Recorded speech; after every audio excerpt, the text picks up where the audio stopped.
இது வரைக்கும் இந்த ரியாக்டோடைய ஒவ்வொரு அடிப்படைகளையும் பார்த்துக்கிட்டு இருந்தீங்க. இந்த ரியாக்ட் ஆப்பில் நம்ம ஒவ்வொரு விஷயங்களும் பண்ணி அதுக்கான சரியான அவுட்புட்டை பார்க்குறதுக்கு நம்மளுக்கு என்ன தேவை? ஒரு டெவலப்மெண்ட் சர்வர். அந்த டெவலப்மெண்ட் சர்வரை நீங்கள் தொடங்குறதுக்கு உங்களுடைய இந்த டெர்மினலில் நீங்கள் ஒரு கமாண்டை ரன் பண்ணணும். npm start. இந்த கமாண்டை நீங்கள் என்டர் பண்ண உடனே உங்களுக்கு இந்த கமாண்டை ரன் பண்ண உடனே இந்த இடத்துல கம்பைல் சக்ஸஸ்ஃபுல்லின்னு ஒன்று வார்த்தை நீங்கள் பார்க்கலாம் இந்த டெர்மினலில்.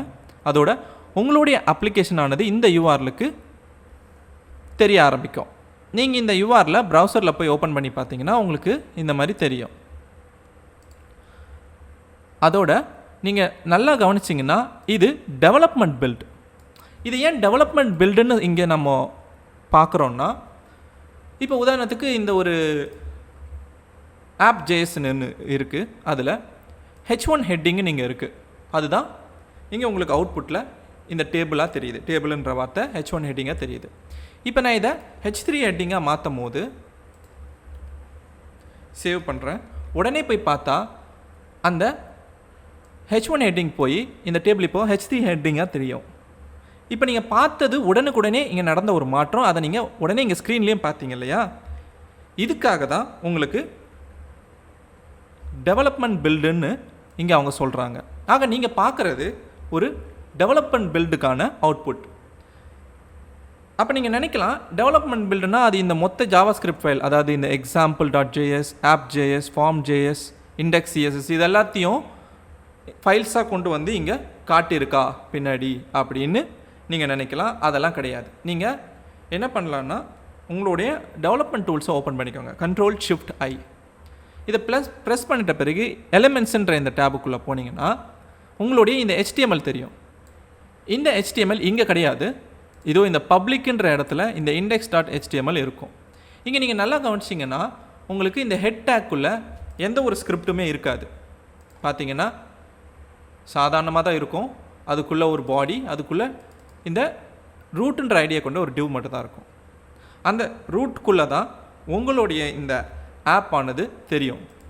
தெரியுதா? இதுக்குள்ளே கண்டெய்னர், அதுக்குள்ளே ஆப். ஆனால் நல்லா கவனிச்சிங்கன்னா இந்த index.html ஹெட் டேக்கில் இல்லாத ஒரு விஷயம் இந்த அவுட்புட்டில் தெரியும். இந்த ஹெட் டேக் ஓப்பன் பண்ணுங்கள்.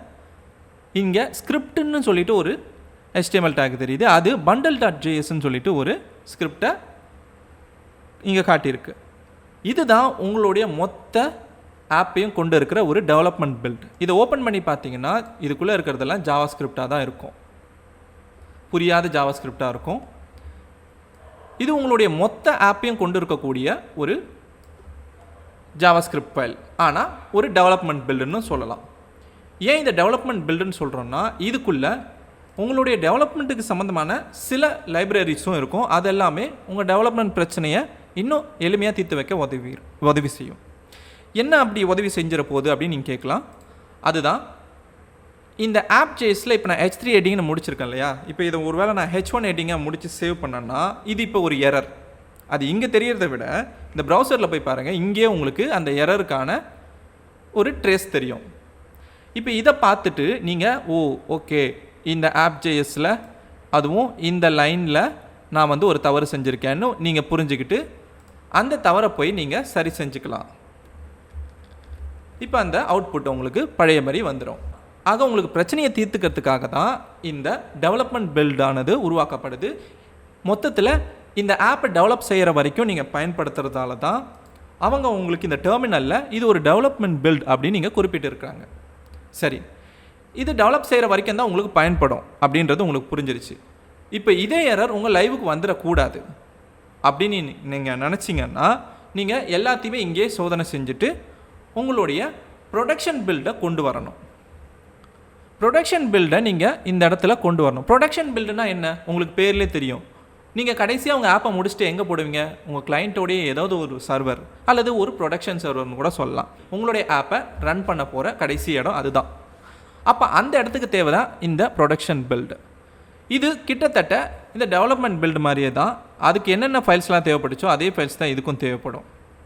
இந்த பில்டை நீங்கள் உருவாக்குறதுக்கு அவங்க ஒரு கமாண்ட் ஒன்று கொடுத்துருக்குறாங்க, npm run build. நீங்கள் கேட்கலாம், டெவலப்மெண்ட் பில்டுலேயே நம்ம எல்லாத்தையும் பண்ணிட்டோம், இதுக்கு மேலே என்ன பிரச்சனை வந்துடும் அப்படின்னு கேட்கலாம். ஆனால் நல்லா இங்கே கவனிங்க, அவங்க இங்கே என்ன வார்த்தைகளை கொடுத்துருக்காங்கன்னு. Note that development build is not optimised. அதாவது இந்த டெவலப்மெண்ட் பில்டில் சில விஷயங்கள் சரியாக இல்லாமல் கூட போக வாய்ப்பு இருக்குது. இப்போ உங்களுக்கு இந்த அவுட்புட்டில் எந்த ஒரு இஷ்யூமே தெரியாமல் இருக்கலாம். இந்த இடத்துல உங்களுக்கு தெரியாத ஒரு எரர் லைவுக்கு போன பிறகு வரலாம். அந்த மாதிரி பிரச்சனையெல்லாம் உங்களுக்கு இங்கே தெரியாது. அப்படி உங்களுடைய ஃபைல் நல்லா வேலை செய்தா இல்லைன்றதை தெரிஞ்சுக்கிறதுக்கு நீங்கள் ப்ரொடக்ஷன் பில்டை உருவாக்கி பார்த்துக்கலான்னு உங்களுக்கு இந்த கமாண்டை கொடுக்குறாங்க. இப்போ நம்ம பண்ண போகிறது இந்த ப்ரொடக்ஷன் பில்டுக்கான ஃபைல்ஸை நம்ம இப்போது உருவாக்க போகிறோம். அதுக்கு இந்த கமாண்டே போதும். அதை செய்கிறதுக்கு முன்னாடி ஏற்கனவே இங்கே டெவலப்மெண்ட் சர்வரானது ரன் ஆகிக்கிட்டு இருக்கு. இதை நம்ம நிறுத்தணும்னா இங்கே Ctrl+C கீபோர்டில் ப்ரெஸ் பண்ணிங்கன்னா இங்கே டெர்மினேட் பேட் ஜாப்னு கேட்கும். ஒய்ன்னு நீங்கள் கொடுத்தீங்கன்னா அது எஸ்ன்னு எடுத்துக்கும். அதோடு இங்கே ஸ்டாப் ஆகிடும். இப்போ நீங்கள் இந்த இடத்துல கிளியர் ஸ்க்ரீன் கொடுத்துட்டு npm run build அப்படின்னு இந்த கமாண்டை நீங்கள் என்ட்ரு கொடுக்கலாம். இப்போ இந்த கமாண்டை என்ட்ரு கொடுத்தீங்கன்னா என்ன நடக்கும்னா, இந்த ப்ராஜெக்டோடைய ஃபைல்ஸ் எல்லாத்தையும் ஒரே பண்டில் பண்ணி ஒரே ஒரு JS ஃபைலாகவும் ஒரே ஒரு CS ஃபைலாகவும் இந்த கிரியேட் ரியாக்ட் ஆப்ன்ற டூல் உருவாக்க ஆரம்பித்து உங்களுக்கு பில்டுன்ற ஒரு ஃபோல்டருக்குள்ளே அதை போட்டுரும். பாருங்கள், இங்கே வேலையெல்லாம் முடிஞ்ச பிறகு இங்கே பில்டுன்னு ஒரு ஃபோல்டர் வந்திருக்கு. இந்த பில்டுக்குள்ளே தெரிகிறது தான் உங்களுடைய லைவ் சர்வர், அதாவது அந்த ப்ரொடக்ஷன் சர்வருக்கு தேவைப்படுற ஃபைல்ஸ். இப்போ இதுக்குள்ளே பார்த்தீங்கன்னா நீங்கள் ஏற்கனவே SRC ஃபோல்டருக்குள்ளே பார்த்த மாதிரி எந்த ஒரு விஷயமும் இருக்காது. இங்கே நீங்கள் ஏகப்பட்ட ஃபைல்ஸை வச்சு உங்கள் ஆப்பை உருவாக்கிக்கிட்டு இருந்தீங்க. ஆனால் அது உருவாக்குற வரைக்கும் தான் தேவைப்படும். கடைசியாக அவுட்புட்டில் பார்க்கும்போது உங்களுக்கு எந்த ஒரு காம்போனன்ட் ஃபைலும் தெரியாது. அப்போ மொத்தமாக எங்கே இருக்குது என்னுடைய ப்ராஜெக்ட்டுக்கான ஃபைல்லாம், இங்கே ஸ்டாட்டிக்னு சொல்லிட்டு ஒரு ஃபோல்டர் இருக்குது பாருங்கள், இந்த பில்டு ஃபோல்டரில். அந்த ஃபோல்டர் ஓப்பன் பண்ணிங்கன்னா CS மற்றும் JSன்னு சொல்லிட்டு 2 ஃபோல்டர் இருக்குது. இதுக்குள்ளே தான் உங்கள் ப்ராஜெக்ட்டுக்கான ஃபைல்ஸ் இருக்குது. இதில் JS ஃபோல்டர் ஓப்பன் பண்ணிங்கன்னா .jsன்னு முடிகிற இந்த ஃபைல் தான் உங்களுடைய ஆப்பை கொண்டு இருக்கிற ஜாவாஸ்கிரிப்ட் ஃபைல். இதுக்குள்ளே இருக்கிற வார்த்தைகள் எதுவுமே உங்களுக்கு புரியாது, ஏன்னா இது ஒரு பியூர் ஜாவாஸ்கிரிப்டுக்கான ஃபைலாக இருக்கும். முடிஞ்சால் நீங்கள் இதில் API அப்படின்னு சர்ச் பண்ணி பாருங்கள். உங்களுக்கு API எக்ஸாம்பிள் நம்ம செஞ்சுருந்தோம் இல்லையா இதுக்கு முன்னாடி, அதாவது இந்த ஃபைலை உருவாக்கி செஞ்சுருந்தோம் API எக்ஸாம்பிள்.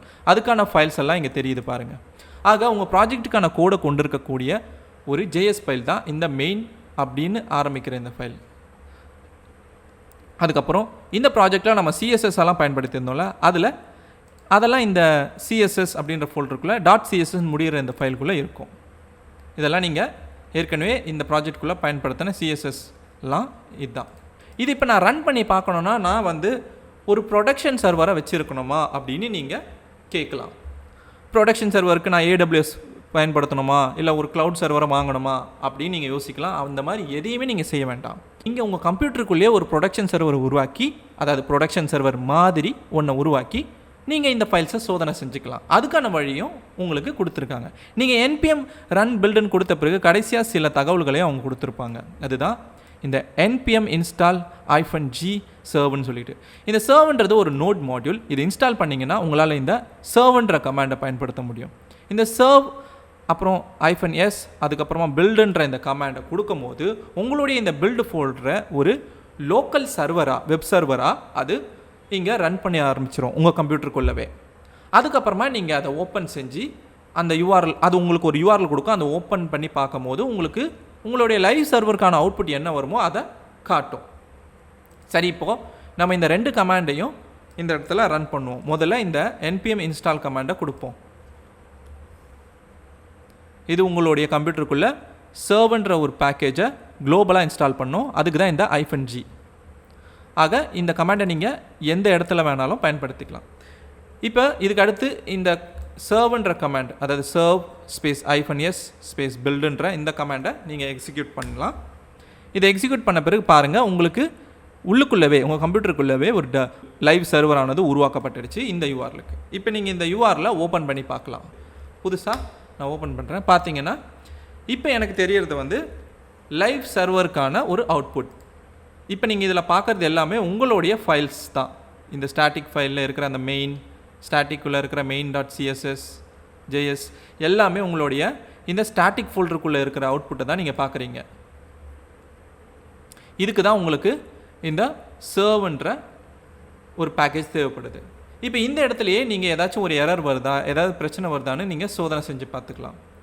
இப்போ எனக்கு தெரிஞ்ச வரைக்கும் நம்ம எந்த ஒரு விஷயத்தையும் கோட்டை விடலைன்னு நினைக்கிறேன். அதனால் இஷ்யூ எதுவும் வராது. ஸோ எல்லாமே கரெக்டாக தான் வேலை செய்யுது. இந்த மாதிரி வழியிலையும் நீங்கள் ப்ரொடக்ஷன் சர்வருக்கான ஃபைல்ஸ் எல்லாத்தையும் லோக்கல்லே டெஸ்ட் பண்ணி பார்த்துக்கலாம். அல்லது நீங்கள் எக்ஸாம்ப்னு ஒரு டூல் வச்சுருப்பீங்க. ஒரு வெப் டெவலப்பராக நீங்கள் நிச்சயமாக இதை கேட்க வாய்ப்பு இருக்கும். இதில் அப்பாச்சின்னு சொல்லிட்டு ஒரு வெப் சர்வர் இருக்குது.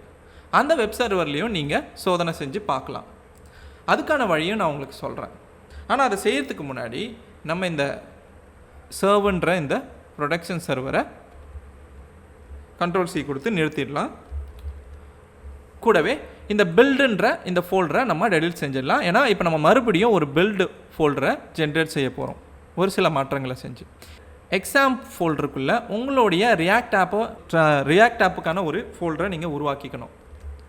இந்த இடத்துல XAMPPக்குள்ளே htdocsக்குள்ளே ரியாக்ட் ஆப்னு சொல்லிட்டு ஒரு ஃபோல்டரை நான் உருவாக்கிக்கிறேன். இந்த ஃபோல்டருக்குள்ளேருந்து தான் என்னுடைய ரியாக்ட் ஆப்புக்கான ஃபைல்ஸ் எல்லாம் இருக்கும். இங்கேருந்து தான் அது ஒரு அவுட்புட்டாக வெளியில் தெரிய போகுது. இப்போ இந்த பேத்தை நான் வந்து போய் ப்ரௌசரில் ஓப்பன் பண்ணுறேன். react localhost /react app இப்படின்னு ஓப்பன் பண்ணால் எம்டியாக இந்த ஃபோல்டரானது எனக்கு தெரியுது. இது அப்பாச்சி சர்வர் வெளியிடுற ஒரு வெப் சர்வர்.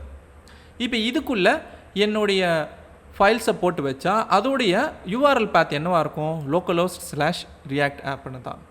இந்த பேத்தை நீங்கள் என்ன பண்ணணும்னா உங்களுடைய பில்டை ஜென்ரேட் செய்யறதுக்கு முன்னாடி இந்த பேக்கேஜ் ஜேசனில் போயிட்டு மேலே இங்கே கொடுக்கணும். இந்த எந்த பேரில் கொடுக்கணும்னா ஹோம் பேஜ் அப்படின்ற ஒரு ஃபீல்டு ஜேசன் ஃபீல்டு நேமாக கொடுத்து அதில் உங்களுடைய URL பாத் என்னவோ அதை அப்படியே இப்படி கொடுத்துடணும். முடியும் போது ட்ரெயிலிங் ஸ்லாஷ் நிச்சயமாக இருக்கணும். அதாவது இந்த முடிய போகிற ஸ்லாஷ் இருக்கணும். இதை கொடுத்துட்டு இந்த ஃபைலை க்ளோஸ் பண்ணிவிட்டு இப்போ நீங்கள் திரும்பவும் npm run build அப்படின்ற இந்த கமாண்டை ரன் பண்ணிங்கன்னா உங்களுடைய அந்த ஹோம் பேஜ் URLக்கு ஏற்ற மாதிரி இந்த பில்டு ஃபைல் எல்லாத்தையும் இந்த கிரியேட் ரியாக்ட் ஆப்புன்ற இந்த கருவி தயாரித்து கொடுக்கும். இப்போ நீங்கள் என்ன பண்ணலான்னா இந்த பில்டு ஃபோல்டருக்குள்ளே இருக்கிற எல்லா ஃபைல்ஸையும் எடுத்துகிட்டு போயிட்டு இந்த ரியாக்ட் ஆப்புன்ற இந்த ஃபோல்டருக்குள்ளே பேஸ்ட் பண்ணிக்கலாம். அதை செய்யறதுக்கு இந்த எடிட்டர்லேருந்தே ரைட் கிளிக் பண்ணுங்கள், ரிவீல் இன் ஃபைல் எக்ஸ்ப்ளோரர் அப்படின்னு கொடுங்க. இந்த ஃபோல்டர் ஆனது உங்களுக்கு தெரியும். அதை ஓப்பன் பண்ணி அதுக்குள்ளே இருக்கிற எல்லா ஃபைல்ஸையும் காப்பி பண்ணிக்கோங்க. அதுக்கப்புறமா திரும்ப இங்கே வந்து இந்த ரியாக்ட் ஆப்புன்ற இந்த எக்ஸாம்க்குள்ளே htdocsக்குள்ளே இருக்கிற இந்த ரியாக்ட் ஆப்புன்ற ஃபோல்டர் அதுக்குள்ளே பேஸ்ட் பண்ணிக்கோங்க. இப்போ போயிட்டு உங்களுடைய இந்த URL ரிஃப்ரெஷ் பண்ணி பார்த்தீங்கன்னா உங்கள் ரியாக்ட் ஆப் தெரியும். இப்போ இந்த மாதிரியும் உங்களுடைய எக்ஸாம்பிளில் இருக்கிற அப்பாச்சி அப்படின்ற இந்த வெப் சர்வரை வச்சும் நீங்கள் சோதனை செஞ்சுக்கலாம். ஆக எந்த பிரச்சனையும் இல்லை. இந்த சர்வர்லேயும் சரி அல்லது நம்ம உள்ளுக்குள்ளே வச்சுருக்கிற நோடோடைய சர்வ் அப்படின்ற சர்வர்லேயும் சரி, ரெண்டு சர்வர்லேயும் உங்களுடைய அவுட்புட் சரியாக வருது அப்படின்றத நீங்கள் தெரிஞ்சுக்கலாம். மொத்தத்தில் இன்றைக்கி நீங்கள் உருவாக்கின ஒரு ஆப்புக்கான ப்ரொடக்ஷன் பில்டை எப்படி எடுக்கலாங்கிறத தெரிஞ்சுக்கிட்டு இருப்பீங்க. நன்றி.